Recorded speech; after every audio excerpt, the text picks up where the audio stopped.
de gestion du centre d'Espagnier comprend 3 établissements. Une maison d'accueil spécialisée qui accueille 30 personnes polyhandicapées. Un foyer d'accueil médicalisé qui accueille, lui, 18 personnes, en particulier des personnes porteuses de troubles autistiques. Et un foyer de vie éclaté, un établissement situé à Marciac, la Villa Bleue, et l'autre établissement ici sur site qui comprend 9 personnes. Donc au total, 27 personnes en foyer de vie, 30 personnes en maison d'accueil spécialisée et 18 personnes au foyer d'accueil médicalisé. Alors pour vous parler d'Espagnier, c'est un établissement qui appartenait à un privé à partir des années 68. Et il y avait à l'époque 120 enfants qui étaient hébergés sur site. La d'API du Gers a repris l'établissement en 1980 suite à une fermeture administrative. L'ADAPI a repris le site d'Espagnier et a permis à tous les enfants de pouvoir rester. Parce qu'à l'époque, il n'était pas prévu que ces enfants restent dans ces centres. Et à leur majorité, c'est-à-dire à 18 ans, ils étaient voués aux hôpitaux psychiatriques, ce qui était un très gros souci pour les parents. Et à partir de là, il y a tout un ensemble d'actions et de projets qui sont mis en place. Une grande action avait été menée sur l'ensemble du département, puisque nous avions organisé à l'époque une opération brioche. Donc avec cet argent, réfection de la toiture, je l'ai dit, formation du personnel et réhabilitation de la station d'épuration. Je travaille à l'ADAPI depuis 84, donc ça fait 34 ans. Là, dans le service où j'étais, ils étaient 4 par chambre. On avait 2 salles de bain pour 20 résidents, des baignoires à ras le sol. Et on n'avait pas du tout de matériel, pas de lève-malade, rien. On mettait les résidents dans les baignoires, comme ça, avec les mains à 2. Et on avait des tables à langer en fer pour les changer, pour les habiller.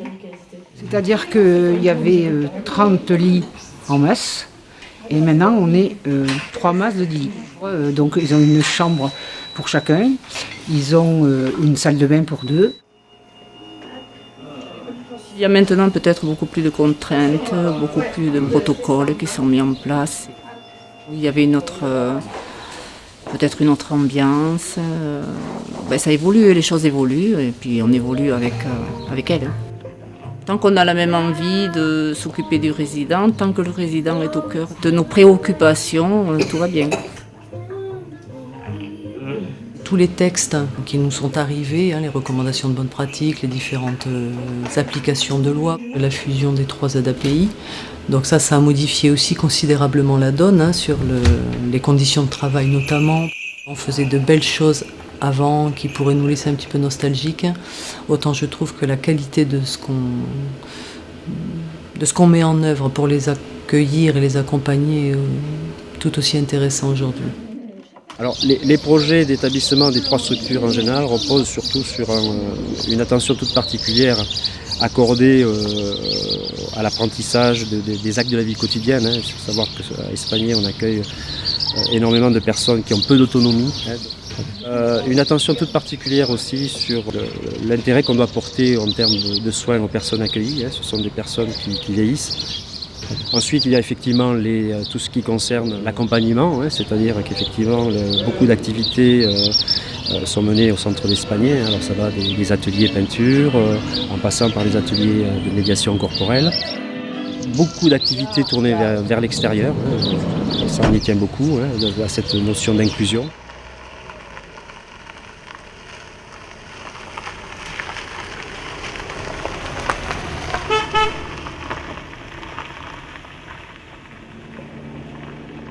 Voilà, c'est sur cette partie-là que le 24 janvier 2009, la tempête Klaus avait soufflé. Alors elle a soufflé tellement fort qu'elle avait complètement emporté toute cette toiture que vous voyez ici. Là.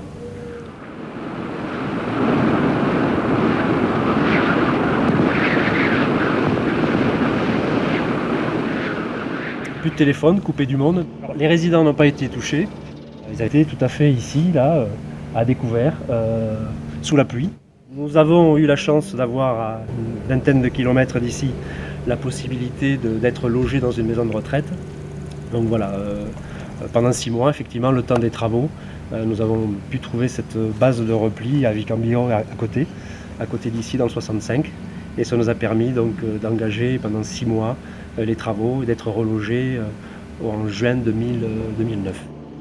Ce fut quand même une grande aventure humaine à la mesure où vraiment un élan de solidarité important des familles, des salariés et des politiques alentours qui a fait que ça restera un moment gravé dans la mémoire de tout le monde.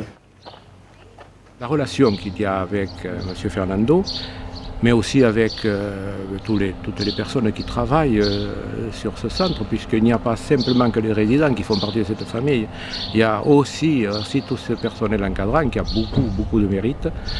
Et les relations que nous avons entretenues a toujours été, je crois, à la hauteur de ce qu'on peut espérer dans une société de partage. Voilà. Il faut savoir que l'AGAPI s'est lancé dans un vaste chantier de construction et de rénovation, puisque ce chantier a débuté en 2012 et nous avons pu construire et inaugurer la Villa Bleue à Marciac en 2014. Alors la Villa Bleue se constitue de 2 groupes, donc la Villa 1 ici et la Villa 2. Donc il y a 18 résidents qui sont séparés en 2 groupes de 9 personnes. Sur la Villa 1, ce sont des personnes un petit peu plus âgées, avec un rythme de vie un peu plus lent. Sur la Villa 2, la moyenne d'âge est de 25 ans, donc le rythme est un peu plus dynamique. Le but de cette villa, c'est l'autonomie, c'est la socialisation et vraiment l'ouverture vers l'extérieur. Parce qu'il y a des nouveaux locaux, donc il y a des nouveaux projets, il va y avoir des nouvelles dynamiques, donc on est obligé d'avancer, de se projeter et ça va faire un petit peu bouger les lignes. Et après, pour les résidents, donc c'est vraiment leur maison. C'est bien, on a une chambre individuelle et on peut y faire ce qu'on veut. Pour l'instant, je m'y sens bien. J'essaye d'évoluer dans tous mes domaines, dans toutes mes activités, de ce que je fais, et d'essayer que ça se passe bien ici. Enfin, il y a vraiment maintenant un échange au niveau du quartier, et ensuite au niveau de la cité en elle-même. Quasiment tous les résidents sont bénévoles au Jazz in Marciac. Et puis ensuite, on a certains résidents qui sont en capacité de sortir de la villa de manière autonome. Je vais chercher le pain tous les matins seul en ville. Je peux aller me balader, me promener, aller me faire quelques achats, ce que j'ai envie. Et puis mon projet, c'est aussi d'aller faire quelques stages dans des jardins partagés qui à côté, faire des plantations, semer, désherber, enfin voilà, tout ce qui se fait en jardin, quoi. Et ça me tient à cœur de travailler là-dessus.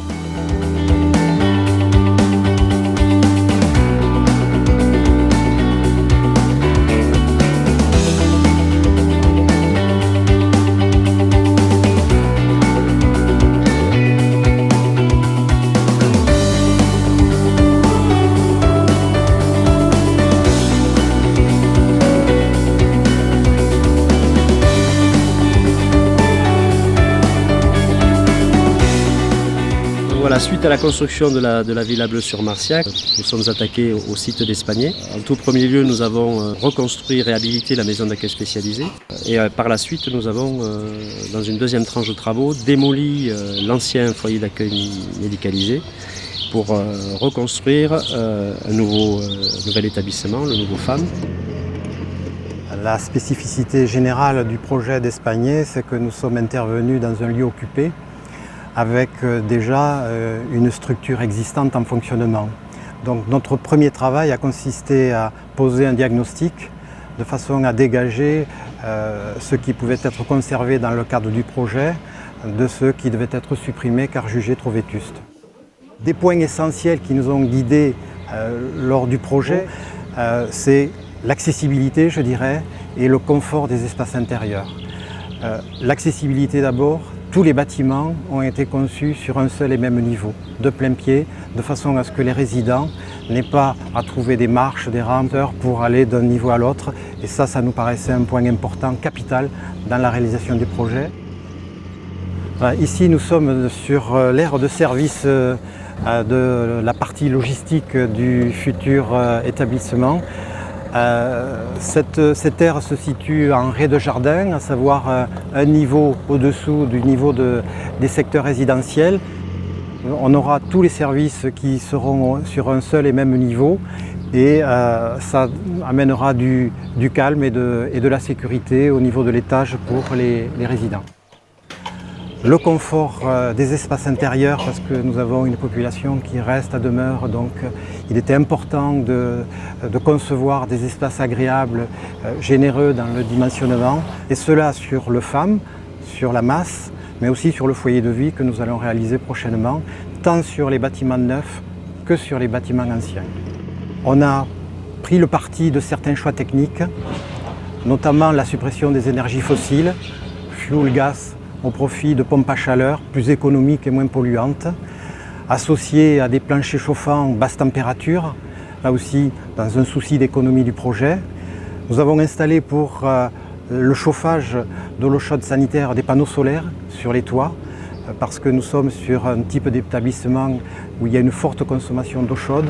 Et enfin, on est en train de mettre en œuvre un système de filtration écologique par le biais de roseaux, système qui devrait assurer l'assainissement de tout le site d'Espagné au terme des travaux. La construction de la masse, la maison d'accueil spécialisée et du FAM, le foyer d'accueil médicalisé, a nécessité 4 ans de travaux, soit 2 tranches consécutives de même durée. L'AGAPI aujourd'hui gère 13 établissements pour enfants et 47 établissements pour adultes, disséminés sur 3 départements. Le 31, donc Haute-Garonne, le Gers et le Tarn. Donc on est toujours en mouvement en termes de gestion patrimoniale. Nous avons une politique de rénovation continue des équipements, des bâtiments. Alors sur le projet d'Espagné, on est tous très heureux d'être arrivés à faire en sorte que ça puisse se faire dans les conditions où ça se fait. On a reçu un appui, l'appui indispensable des financeurs que sont l'ARS et le département. La qualité de vie des personnes est liée aussi à la qualité de l'accompagnement qui est porté et assumé par les salariés, donc il faut que tout le monde se sente bien. Tout démontre aujourd'hui qu'au fond, on ne s'était pas trompé dans ce projet et qu'il est en train de se finaliser à la satisfaction de tous.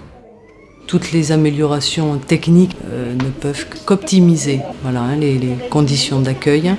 C'est vrai que ça améliore aussi grandement les conditions de travail. La complexité de l'accueil, c'est de conjuguer l'individualité et le collectif. Voilà. Mais la rénovation va faire beaucoup de bien pour ces 2 dimensions.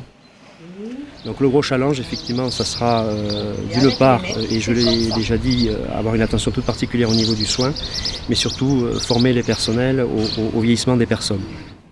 Il y a 50-60 ans à peu près que les parents, et là c'est vraiment les parents, se sont mobilisés, se sont réunis, se sont constitués en association, ont milité à l'époque auprès des pouvoirs publics, des financeurs, pour obtenir la création d'établissements d'accueil de leurs enfants. Je crois que les attentes des familles aujourd'hui, c'est les structures qui accompagnent les personnes vieillissantes. Je crois que c'est vraiment une des priorités principales, vraiment. Et pour l'instant, alors on a ouvert la résidence Père Uribe dont je parlais tout à l'heure, mais il n'y en a pas beaucoup, et quand on voit la pyramide des âges des personnes handicapées dans nos établissements, il va falloir faire quelque chose très vite. Dans les 3 départements, bien évidemment. Je dirais que c'est un très grand progrès. Et c'est quelque chose de magique, c'est magnifique. Et c'est un plaisir. Moi, j'ai du plaisir à aller à Espagné, et surtout plus que jamais maintenant avec les nouveaux locaux. Et puis nous sommes très très bien accueillis en tant que parents. Et c'est très agréable. Aujourd'hui, avec la réalisation de la maison d'accueil spécialisée et du FAM, nous sommes aux 2 tiers de l'opération d'ensemble. Il reste 2 bâtiments à réhabiliter, le château, qui est le bâtiment emblématique du site, et le chalet qui est un petit bâtiment qui est le complément de la Villa Bleue à Marciac. Ces deux bâtiments feront l'objet d'une troisième et dernière tranche de travaux qui prendra 2 ans, ce qui devrait nous amener à 6 ans au terme de l'opération sur le site d'Espagné. Voilà, donc effectivement, je pense qu'Espagné a un bel avenir devant lui. Et je en profite aussi pour remercier tous les gens qui ont contribué au succès de ce projet. Il y a tous ceux qui nous ont fait confiance et qui font qu'aujourd'hui, Espagné, on peut dire, est un des fleurons des établissements de l'Agapit en toute modestie.